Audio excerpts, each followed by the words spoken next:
बहुत धन्यवाद भारतीय बौद्ध महासभा दिल्ली प्रदेश का, जिन्होंने बौद्ध जगत में सबसे महत्वपूर्ण स्थान रखने वाले दिन आषाढ़ी पूर्णिमा के दिन समाज को जागृत करने के लिए, धर्म प्रचार के लिए एक कार्यक्रम आयोजित किया गया है।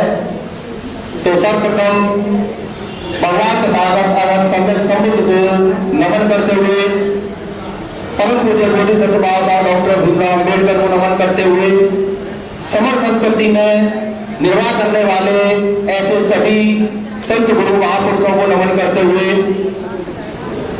आज आषाढ़ी पूर्णिमा के दिन धम्म चक्र प्रवर्तन दिवस के उपलक्ष्य पर उपस्थित पूज्य भिक्षु संघ को वंदनामी करते हुए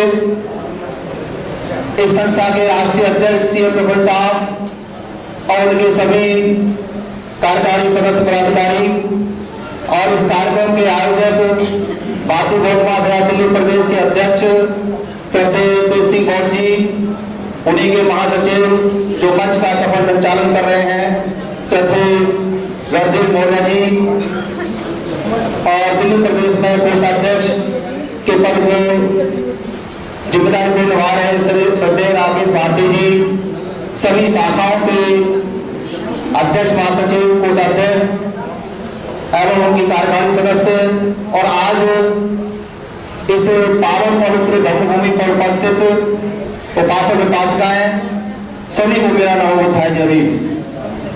साथियों, समय समय पर जो भी महत्वपूर्ण ऐतिहासिक दिवस हैं, उनके मौके पर हमें समाज को जागृत करने के लिए ऐसे कार्यक्रम आयोजित करने चाहिए, और वो भी ऐसे मौके पर जिन मौकों पर भगवान बुद्ध ने भी अपने धर्म का प्रचार शुरू किया। सभी जानते हैं कि हम कहते हैं कि हे च बुद्धा जीता चाहिए च बुद्धा नागता पच्चु पन्ना चाहिए बुद्धा अहम पन्ना संपदा।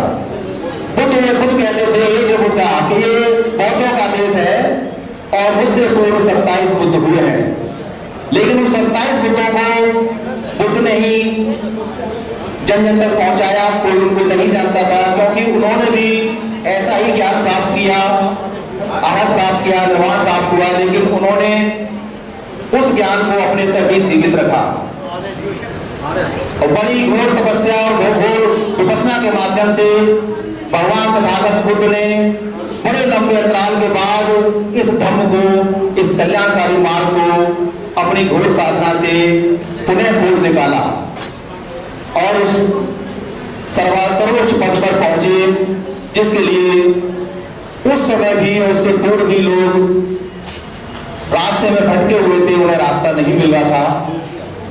तो बुद्ध ने बैसाखी पूर्णिमा के दिन बोध गया में बोधि वृक्ष के नीचे उस परम ज्ञान की प्राप्ति की, जिस ज्ञान के लिए वो भटके हुए थे, प्रयासरत थे। लेकिन उसके बाद जब उन्होंने देखा कि ये तो बड़ा कठिन मार्ग है, ये तो इस दुनिया के आचरण के विरुद्ध का मार्ग है, कौन मेरी बात मानेगा, किसे मैं समझाऊं, कोई भी पता नहीं किस तरह की बात होगी। तो उनके मन में आया कि मैं अपने ज्ञान को अपने पास ही रखता हूं। लेकिन फिर उनके मन में आया कि इतना बड़ा ज्ञान, जन्म जन्मांतरों के दुखों के छुटकारे का मार्ग, इस भव सागर को पार लगाने वाला मार्ग जो बड़ी मुश्किल से मुझे प्राप्त हुआ है, अगर मैं इसको नहीं बताऊंगा तो ये भी अन्याय है, ये मानव जाति के लिए सबसे बड़ी हानि होगी। फिर उन्होंने निश्चय किया कि चाहे कोई कुछ भी कहे, चाहे कोई कैसा भी माने, मैं अपने इस ज्ञान को मानव कल्याण के लिए वितरित करूंगा। हो सकता है कि कुछ लोग मेरी बात माने, हो सकता है कुछ लोग मेरी बात ना माने। जब वो इस निश्चय पर पहुंचे तब उन्होंने सोचा कि मैं ये ज्ञान सबसे पहले किसको दूं। तो जब वो ज्ञान की तलाश में थे और उस समय जितने भी मत संप्रदाय, विभिन्न विचारधाराएं थी, उनमें वो गए तो दो व्यक्तियों से वो बड़े एक तरीके से प्रभावित थे, जिनमें सर्वप्रथम आलार कालम और दूसरे थे उत्तर रामपुर। लेकिन उन्होंने अपने अंतर मन से जाना कि वो इस दुनिया में नहीं है। फिर उन्हें आया कि वे जो 5 परिव्राजक थे जिन्होंने इस ज्ञान की तलाश में अपना घरबार भी छोड़ दिया था और जिन्हें मेरे बुद्ध बनने का बड़ा भरोसा था, लेकिन वो निराश होकर यहाँ से चले गए, तो उनको मुझे पहले ये ज्ञान देना चाहिए। तब उन्होंने पता किया कि वो सारनाथ के प्रकाश वन में इसी ज्ञान की तलाश में हैं। तो उन्होंने निश्चय किया कि मुझे पहले प्रथम धम्म का उपदेश उन्हीं को देना चाहिए। तो बोध गया से भगवान बुद्ध सारनाथ प्रकाश वन में पहुंचे, तो उन 5 परिव्राजक जो बुद्ध से नाराज होकर चले आए थे, वो बड़ी दुर्भावना से बुद्ध के बारे में सोच रहे थे कि देखो वो महाश्रमण गौतम चला रहा है, अब हम उसका कोई सम्मान नहीं करेंगे, अब वो पथभ्रष्ट हो चुका है, अब उसने वो बुद्ध बनने का मार्ग छोड़ दिया है, अगर वो आएगा भी तो हम उसका कुशल चैन नहीं पूछेंगे, ना हम कोई उसका आदर सत्कार करेंगे। अगर उसकी इच्छा होगी तो वो यहाँ बैठ जाएगा, अगर नहीं होगी तो चला जाएगा, हमें उससे कोई मतलब नहीं है।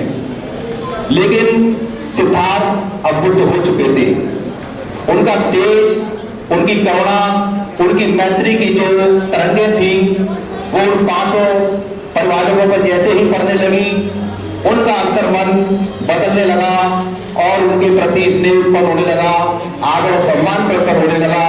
जैसे ही बुद्ध वहां उनके नजदीक पहुंचे, एक ने उनका भिक्षा पात्र लिया, एक ने चीवर लिया, एक ने आसन बिछाया, एक ने पैर धोए और अभिवादन करते हुए बुद्ध के समक्ष बैठ गए और बोले कि सिद्धार्थ, आप हमारे जाने के बाद क्या क्या हुआ कृपया करके हमें बताएं। तो बुद्ध ने अपनी करुणा दर्शाते हुए उनको प्रथम उपदेश और धर्म का मार्ग बताया और कहा कि भिक्षुओं, दोनों अतियों से बचना है। एक वो अति है जो कहती है कि खाओ पियो मौज करो और कुछ नहीं रखा है। दूसरे प्रकार की अति ये है कि शरीर को जितना कष्ट देना है, भूखे प्यासे जितना भी हम कष्ट दे सकते हैं उतना दें। तो इन दोनों अतियों से बचते हुए हमें मध्यम मार्ग, जो मध्यम परिपदा है, उसको अपनाना है। फिर उन्होंने बताया कि जैसे आप चले आए तो मैंने 1 सप्ताह का अधिष्ठान बोधि वृक्ष गया में लिया और वहां मैंने अपनी मार सेना से विजय प्राप्त की और मैंने जाना कि अविद्या पश्या संखारा, संखारा पश्या विज्ञान, विज्ञान पश्या नाम रूप, नाम रूप पश्या सनातन, सनातन पश्या पश्य, पश्य पश्या वेदना, वेदना पश्या तन्हा, तन्हा पश्या उपादान, उपादान पश्या भव, भव पश्या जाति, जाति पश्या जरा मरण शोक परमे दुख दोगुणस उपायासा संभवन्ति। तो बुद्ध ने जितने भी दुख के कारण हैं उनकी श्रृंखला से उनको परिचित कराया और उनको फिर इस दुख से निवारण का एक मार्ग भी बताया, जिसे आर्य अष्टांगिक मार्ग के रूप में जाना जाता है।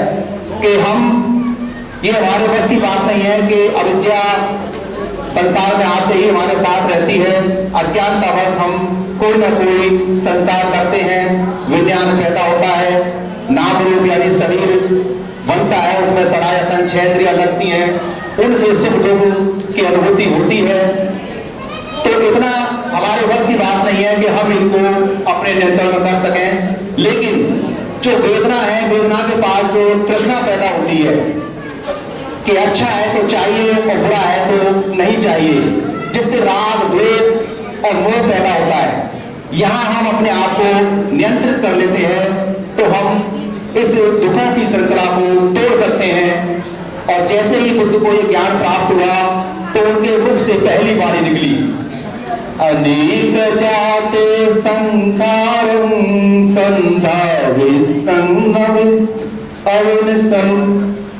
अनेक जाते संसारं संधाविसं अनेकविसं गहकारक गवे संतो दुख जाते पुनः पुनः।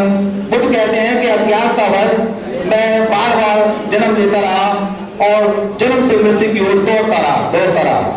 गहकारक गवे संतो दुख जाते पुनः कलम गहकारत दिठोसी दुनगे हंगना का हसी सपाते फासुका भक्का गह टंग संगतन विसंधार गतं चित्तं तन्हानं खयमज्जता।